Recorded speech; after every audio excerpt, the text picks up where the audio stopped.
Il y a 2 semaines, je vous avais fait une vidéo sur ma première modélisation en 3D. Et je vous avais teasé un petit peu de façon forcée la vidéo de cette semaine qui parlera donc de mon premier cosplay. Bon, en vrai, je vous ai menti. C'est pas mon tout premier cosplay. J'avais déjà essayé de faire des trucs plus ou moins foireux il y a quelques années. Mais disons que c'est la première fois où je m'investis vraiment, où j'essaie vraiment de faire des vêtements un peu plus recherchés. Et surtout la première fois où je fais vraiment beaucoup de couture. Avant de parler de comment j'ai fait les vêtements, je tenais à parler de comment ça m'est passé par la tête. Alors tout d'abord, si vous ne me suivez pas sur Instagram, ce qui n'est pas bien, venez remédier à ça en allant sur le lien dans la description. Je suis, lorsque c'était les dates, bien évidemment, allé à la Japan Expo, donc où je suis allé pour la première fois cosplayer, après y être allé 2 fois sans trop avoir envie de me cosplayer, juste pour regarder un petit peu ce qui s'y passait. J'ai décidé de cosplayer Jinx, tout simplement parce que c'est un personnage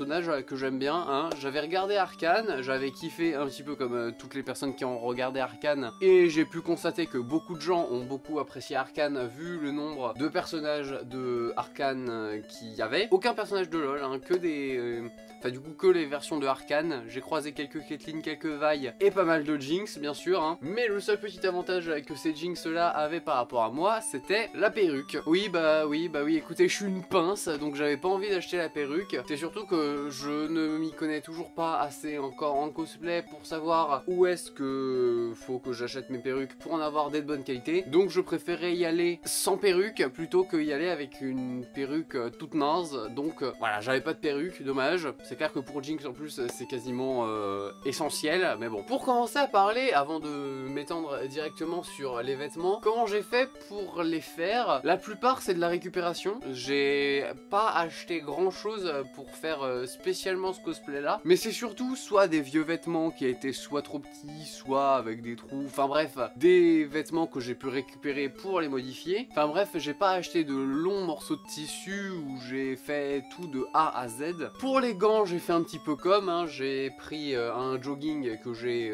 décousu, comme ça j'avais un grand morceau de tissu, mais le fait est que j'ai pas acheté de grands bouts de tissu, j'ai que fait avec des vêtements qui étaient quasiment déjà chez moi. Je parlais des différents vêtements dans l'ordre chronologique dans lequel je les ai faits. Et le premier truc que j'ai fait, parce que c'était le plus simple, c'est les gants. Enfin les mitaines, gants, vous appelez ça comme vous voulez. C'est la fameuse partie que j'ai fait à partir d'un vieux jogging. Je l'ai décousu, comme ça j'avais un grand morceau de tissu et je pouvais venir découper les formes que je voulais. Et ensuite j'ai tout cousu à la machine à coudre. Très clairement je vais pas vous expliquer comment faire des gants, hein, parce que c'est super simple. En plus je suis sûr qu'il y a plein de personnes qui s'y connaissent beaucoup mieux en couture que moi, qui pourront vous expliquer bien mieux que moi comment faire des mitaines. Parce que j'ai rien regardé, j'ai regardé aucune vidéo, aucun tuto pour coudre. J'y suis allé complètement à la nage, hein, j'ai improvisé sur le moment, mais le fait est que ils me vont très bien. Je pensais avoir besoin de les refaire 2-3 fois parce que forcément, quasiment la première fois que je couds, mais surtout la première fois que je fais des vêtements,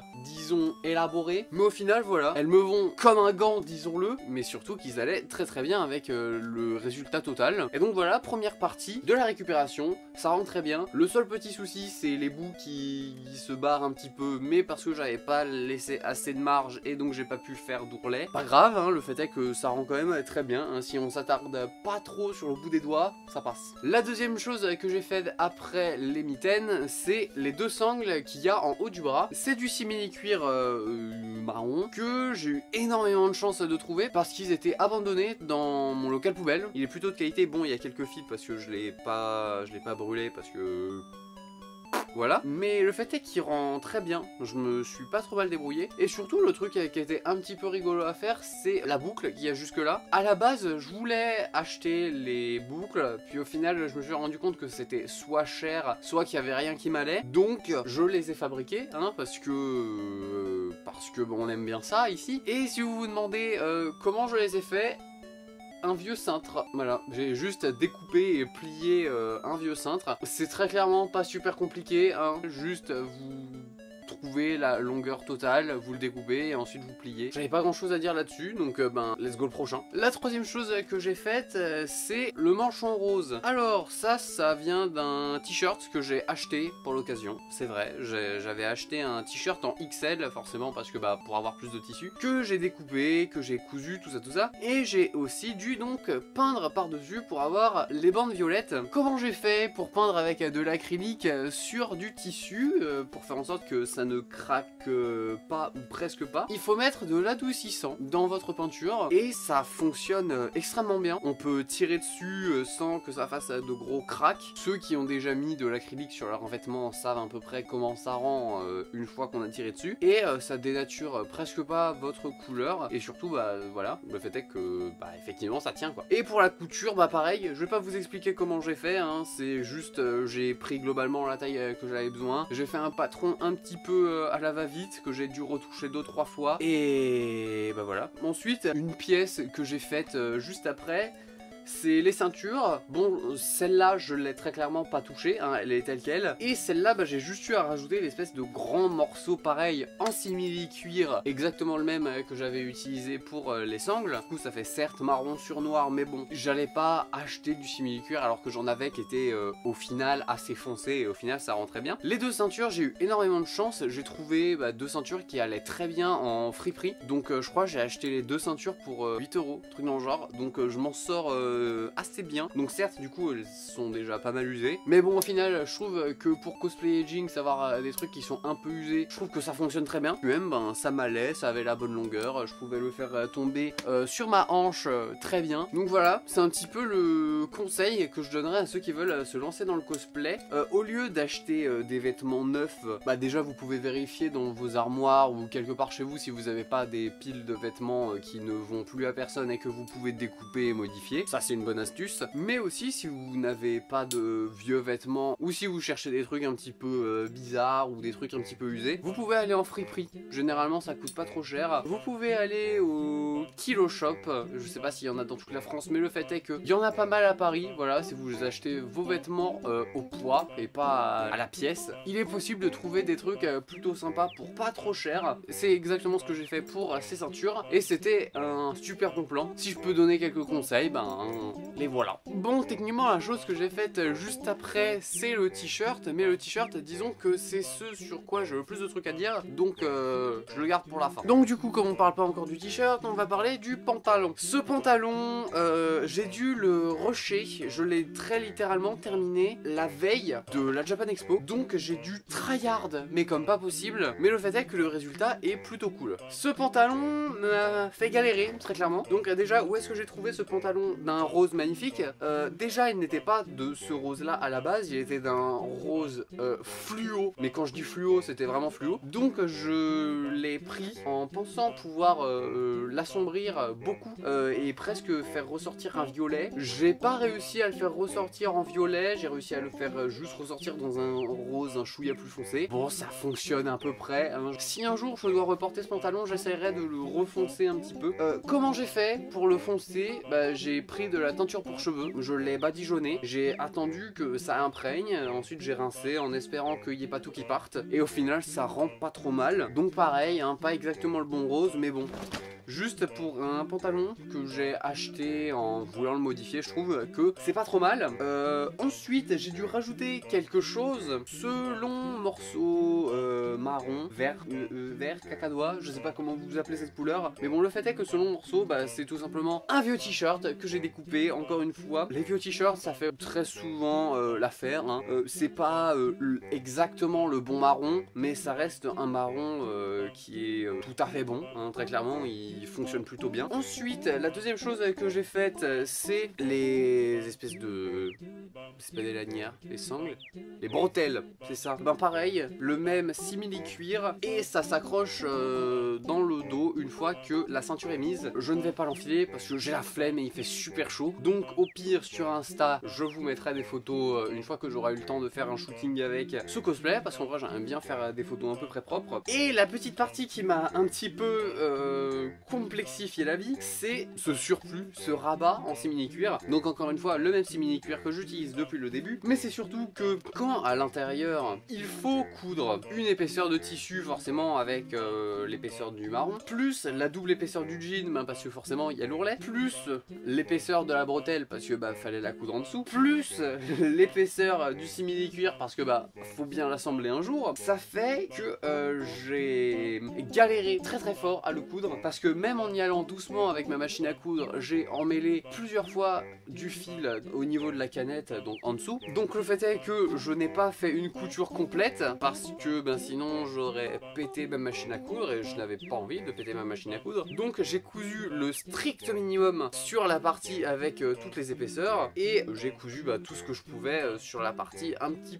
peu moins épaisse. Et au final ça tient, hein, voilà, pas besoin de faire toute la couture pour que ça tienne. Ça tiendrait très clairement mieux si je prenais un jour le temps de faire toute la couture, mais flemme parce que je compte pas le reporter d'aussitôt et donc je ne me sens pas l'obligation de faire des modifs dessus. Et puis même pour l'instant, même sans faire de modifications, ça tient très bien. Donc un jour les coutures partiront, ça s'arrachera, je serai triste parce qu'il faudra que je refasse toutes les coutures, mais bon, en attendant ça tient, donc pourquoi pas. Et enfin du coup l'avant-dernière pièce que j'ai faite, mais la dernière pièce dont je vous parle, c'est le t-shirt de Jinx. J'ai hésité pendant très longtemps avant de savoir si je faisais le crop top ou si j'essayais d'adapter pour faire un t-shirt, mais je me suis dit merde, quitte à cosplayer un personnage féminin avec des tenues globalement plutôt féminines, je me suis dit nique ça. Donc je me suis dit que j'allais assumer de porter un crop top pour la première fois de ma vie. Et puis même une fois enfilé,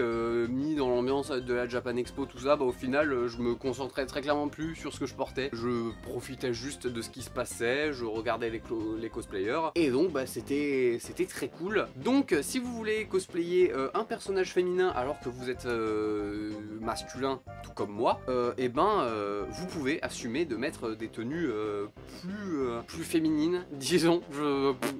Je sais pas si ce message va être bien pris, mais bon, le fait est que vous pouvez mettre des crop tops même si vous êtes un garçon, un homme, un être de type masculin. Vous mettez ce que vous voulez, et d'autant plus en convention parce que tout le monde est là avec des tenues les plus bizarres possibles. Du coup, comment j'ai fait ce t-shirt au-delà du fait d'assumer de le mettre? J'y suis allé à la zob, j'ai fait n'importe quoi. J'ai pris des mesures approximatives avec un mètre ruban, j'ai essayé de reporter globalement sur papier pour faire la face avant et la face arrière avec l'emplacement des trous forcément, et le fait est que à la première découpe ça n'allait pas, je l'ai raccourci. Après la deuxième découpe ça fonctionnait carrément bien, genre c'était pile la bonne taille. C'est un vieux t-shirt noir que j'ai charcuté. Et pour les œillets qu'il y a à l'avant, impression 3D. L'impression 3D c'est très globalement l'accessoire que tout bon cosplayer doit avoir pour faire tout et n'importe quoi, hein, parce que je pensais pas la première fois réussir à faire mes œillets. Je pensais que ça allait foirer et que j'allais être obligé de finir par en acheter des en métal, mais au final après un petit peu de ponçage pour faire un aspect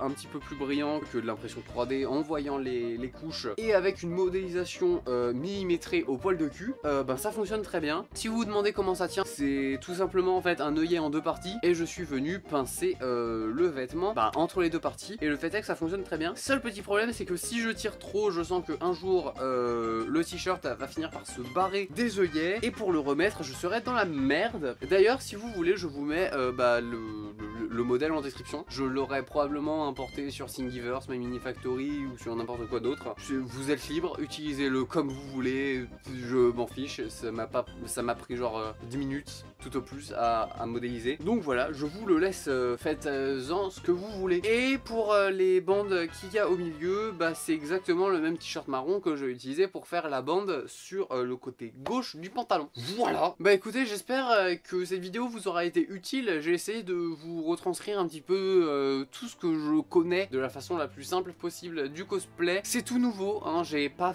fait beaucoup de couture dans ma vie, j'ai pas fait beaucoup de mode dans ma vie. La seule chose que j'ai faite, bah, c'était pendant mes années de STD2A sur un projet qui était plutôt cool, l'un des quelques projets que j'ai plutôt bien apprécié faire. Donc je pense que c'est surtout ça en vrai qui m'a lancé sur la voie du cosplay. J'avais kiffé faire une tenue de A à Z. Donc bah du coup voilà, comme quoi des fois les études ça peut être pas négatif. J'espère qu'elle aura franchement convaincu des gens de se mettre au cosplay parce que bah, le cosplay c'est super cool, on peut faire tout ce qu'on veut. Et moi je vous ai présenté un cosplay homemade et quasiment placard, hein. Mais il n'y a pas de sous-cosplay, que ce soit du cosplay que vous ayez cousu de A à Z et modifié de A à Z, c'est du cosplay, que ce soit un cosplay que vous avez acheté complètement préfet et que vous avez juste eu à modifier 2-3 trucs, c'est du cosplay. Si vous venez juste habillé à peu près comme votre personnage préféré, c'est du cosplay aussi. Si vous venez juste avec quelque chose qui est complètement fait, bah, c'est du cosplay aussi. Si vous venez avec quelque chose qui est pas fini, c'est du cosplay aussi. Si vous n'avez pas tous les accessoires, c'est du cosplay aussi. Enfin bref, le fait est que le cosplay ça a plein de formes, chaque personne peut le faire un petit peu comme il veut, que ce soit expérimenté, pas expérimenté, fait à la va-vite, fait depuis plusieurs mois, plusieurs semaines, que vous réussissiez à faire vos objets de la façon la plus parfaite possible, que vous ayez l'habitude ou pas, hein. L'une des choses qui m'a très clairement fait kiffer de faire ce cosplay, c'est que bah, je savais forcément faire quelques trucs qui se passaient, mais c'est surtout que j'ai beaucoup improvisé et j'ai beaucoup appris pendant ce cosplay. N'empêche, j'ai appris à mieux me servir de la machine à coudre, voire même juste de me servir d'une machine à coudre de façon à peu près correcte et de façon autonome. J'ai appris à modéliser sur un nouveau logiciel, n'empêche, hein, parce que ça faisait partie de mon cosplay. Donc bref, voilà, j'espère très sincèrement que cette vidéo vous aura plu et vous aura motivé. C'est surtout pour ça que je la fais en fait, c'est parce que il y a plein de gens, je suis sûr, parmi vous, qui ont les compétences et l'envie de faire du cosplay, mais qui juste ont la flemme par faute peut-être de motivation, peut-être par faute de matériel. Mais le fait est que vous pouvez faire des cosplays très corrects, même sans trop de matériaux, hein. Il y a plein de personnages qui n'ont pas des tenues de zinzin. Jinx, c'est très clairement portable, sans avoir besoin de faire des grosses armures. Le fait est que le cosplay, ça peut être assez accessible si vous prenez comme premier cosplay des persos plutôt accessibles. Et encore en premier cosplay, j'ai trouvé Jinx particulièrement chiante, hein, parce que il y avait plein de détails en vrai, il y a plein de détails à faire, il y avait plein de trucs à penser un petit peu à droite à gauche. Donc le fait est que voilà, je suis très content de mon expérience et j'espère que mon expérience vous aura motivé aussi. Donc voilà, c'est la fin de cette vidéo. Encore une fois, j'espère qu'elle vous aura plu, je l'aurais probablement beaucoup dit. Si la vidéo vous a plu, vous pouvez mettre un petit like pour m'encourager, mettre un petit commentaire pour me dire ce que vous voudriez que j'améliore dans mes vidéos, vous abonner pour ne pas rater la suite de mes aventures et de mes expériences plutôt aléatoires, disons. Vous pouvez passer sur mon Tipeee pour me donner quelques centimes en regardant une publicité ou alors en me faisant un don qui vous donnera aussi accès à mes vidéos en avant-première une semaine à l'avance. Et en attendant la vidéo de la semaine prochaine, et je vous dis bonne journée, bonne soirée, bon appétit, bon cosplay, bonne fabrication de tout ce que vous voulez et salut!